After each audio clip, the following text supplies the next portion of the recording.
Hello, this is Dave Sugarbaker, and today is the 28th day of January 2024. And I've got something that I caught my attention from the internet, and I'm going to talk about it a little bit.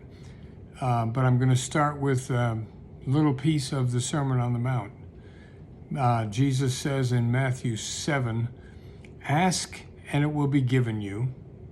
Search and you will find. Knock and the door will be opened for you.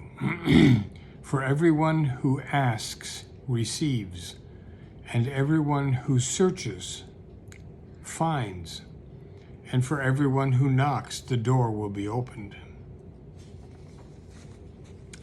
I came across an online program called the Big Joy Project. It's been put together by a group called the Greater Good in Action Science-Based Practices for a Meaningful Life group. And that's a group that's out of the University of California at Berkeley. The original idea for Big Joy came from a documentary entitled Mission Joy, which featured the Dalai Lama and Bishop Desmond Tutu from South Africa. The focus of the documentary was finding joy in troubled times. Now this program, the Big Joy Project, is a free program. Almost 100,000 people have already gone through the 7-day program to increase the joy in their life. I read a long article, a review of the Big Joy Project by a skeptical 50-something-year-old who wanted to increase the joy in her life. You can look up the Big Joy Project online and read all about it. One of the presuppositions of the project is that you won't find what you're looking for unless you're looking for it. If you're looking for the world's dishonesty and cruelty, that's what you're likely to find. If social media conditions direct you toward looking for conspiracies, then you're predisposed to focus on the machinations of those others who get into those conspiracies, supposedly. On the other hand, if you become more intentional about seeking joy in your life, then you're more likely to find that. Finding joy in hard times, personal hard times or global hard times, is precisely the point of the Big Joy program. The premise is that we can work out what makes us feel good and then do more of it. One of the creators of the program said, "Micro acts of joy focus us on what is good about the life in front of us." That's Alyssa Epple, who's a psychiatry professor at the University of California, San Francisco. She was one of the collaborators on the Big Joy Project. This is critical during these dark times, she says. These are ways we can bring in more light. In the Sermon on the Mount, Jesus says something very similar. He says, "Ask, search, and knock on the door." It's a foregone conclusion that if you don't ask, if you don't search, and if you never knock on the door, you will not receive or find or gain access to what it is that you want. I have a silly picture in my head of a person earnestly standing outside a door waiting for it to open. He doesn't knock. He just waits for the door to open spontaneously, as if the door will sense somehow that someone wants it open. That's not how it works. You have to seek if you want to find. You have to dare to ask if you hope to receive. You have to indicate that you want the door to open by knocking on it. Otherwise, it could be a long time waiting for the door to open of its own accord. Jesus encourages us to ask God and to search for God and to knock on God's door. And Jesus assures his listeners that God, who knows how to give good gifts to God's children, will respond generously to our asking, our searching, our knocking. But we have to remember that God helps him and herself who help themselves.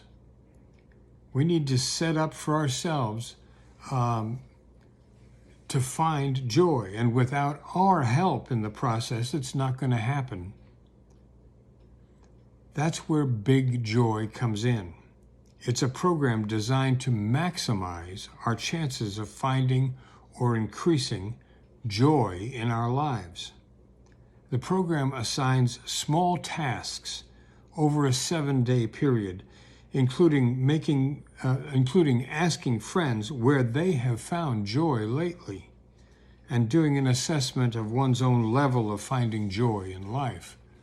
Another task of the 7 days is to bring small joys to others, half a dozen others or so, since in giving joy, we receive joy.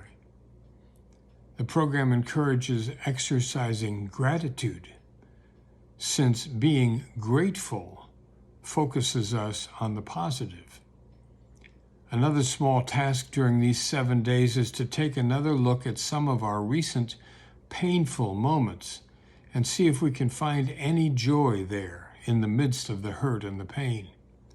It's an invitation to readjust our perspective, to admit the possibility of a little joy peeking through difficult situations. If we don't ask, search, or knock, it's not going to be there. I like how the author of the article wrapped up her experience. So, she says, have I embiggened my joy over 7 days? Good question. Big joy isn't a barrel of cartwheeling, kitten-kissing laughs that I had hoped. But I think it's given me something deeper, a reminder of how happy other people make me, especially if I can make them feel good too. The conclusion seems to be that to feel more joy, I need to become a more connected, outward-looking person. I need to ruminate less and focus on finding ways, however small, of doing good in the world. She says, I have a funny feeling that was Big Joy's dastardly plan all along. Especially as we enter this political season in America, wouldn't it be great if we could enjoy some relief from the unrelenting focus on injury, offense, and name-calling, and focus instead on talking with each other about what brings us joy? What a refreshing picture that is. Certainly we don't expect that injustice and aggression are going to evaporate just because we don't focus all of our attention on them. There is still a time and a place to simply say no to what is inappropriate and negative. But shifting our focus to what brings us joy might give anger and fear less power over us. Ask, and it will be given you. Search, and you will find. Knock, and the door will be opened for you. For everyone who asks receives, and everyone who searches finds, and for everyone who knocks, the door will be opened. Look for, search for, knock on the door of more joy in life. Now, God bless. If you find value in this, I'd request that you pass it along. But stay safe. See you soon.